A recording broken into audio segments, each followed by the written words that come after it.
ധർമ്മസ്ഥലയിലെ നിഗൂഢതയിലേക്ക്.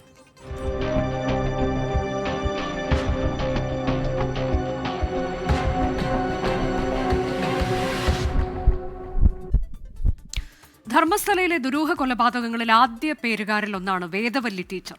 ധർമ്മസ്ഥല സ്കൂളിലെ അധ്യാപികയായിരുന്ന ടീച്ചറെ വീട്ടിലെ കുളിമുറിയിൽ വെച്ച് തീയിട്ട് കൊലപ്പെടുത്തുകയായിരുന്നു.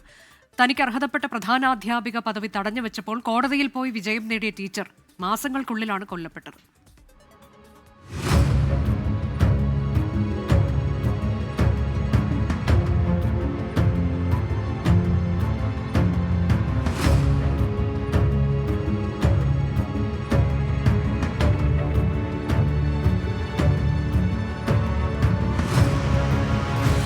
വർഷം 1986. SDM സ്കൂളിൽ അന്നൊരു അധ്യാപികയുണ്ടായിരുന്നു. കുട്ടികളുടെ പ്രിയപ്പെട്ട വേദവല്ലി ടീച്ചർ. സദാസമയം പുഞ്ചിരി തൂകി അവരോട് കൂട്ടുകൂടിയിരുന്ന തൻ്റെ വിദ്യാർത്ഥികളെയൊക്കെ മക്കളെപ്പോലെ കണ്ടിരുന്ന അധ്യാപിക. അർപ്പണബോധത്തോടെ ജോലി ചെയ്തിരുന്ന ടീച്ചർ സ്കൂളിലെ എല്ലാ കാര്യങ്ങളിലും മുന്നിട്ടിറങ്ങി.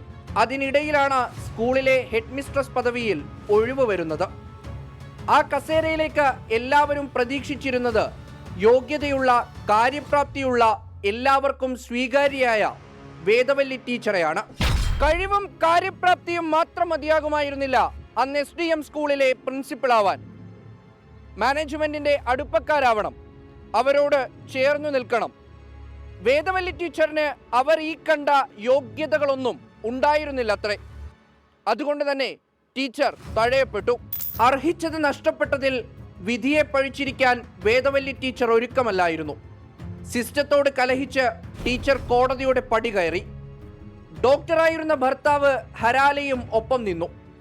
ഒടുവിൽ കോടതി ടീച്ചറുടെ ഭാഗമാണ് ശരിയെന്ന് വിധിച്ചു. മാനേജ്മെന്റിന് കടുത്ത തിരിച്ചടിയും. മാസങ്ങൾക്കപ്പുറം ധർമ്മസ്ഥലയിലെ ഒരു കറുത്ത രാത്രിയിൽ ഹരാലെ പുറത്തുപോയ തക്കം നോക്കി ആരൊക്കെയോ അവരുടെ വീടിനുള്ളിൽ കയറി. കുളിമുറിയിലിട്ട് പെട്രോൾ ഒഴിച്ച വേദവല്ലി ടീച്ചറെ കത്തിച്ചു.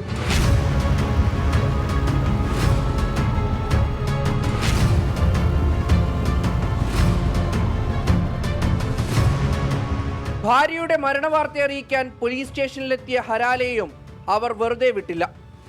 പ്രിയതമയുടെ കത്തിക്കരിഞ്ഞ ശരീരം കണ്ട് മരവിച്ചുപോയ അയാളെ പ്രതിയാക്കി കളഞ്ഞു ബൽത്തങ്കാടി പോലീസ്.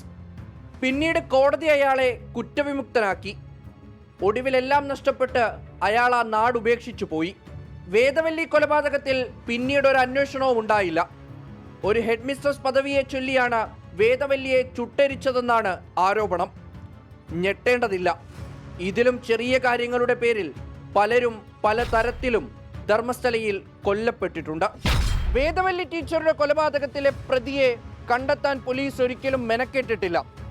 കാരണം ആരാണ് കൊന്നതെന്ന് കണ്ടെത്തിയാൽ എന്തിനു വേണ്ടിയാണെന്നും ആർക്കു വേണ്ടിയാണെന്നും കണ്ടുപിടിക്കേണ്ടി വരും.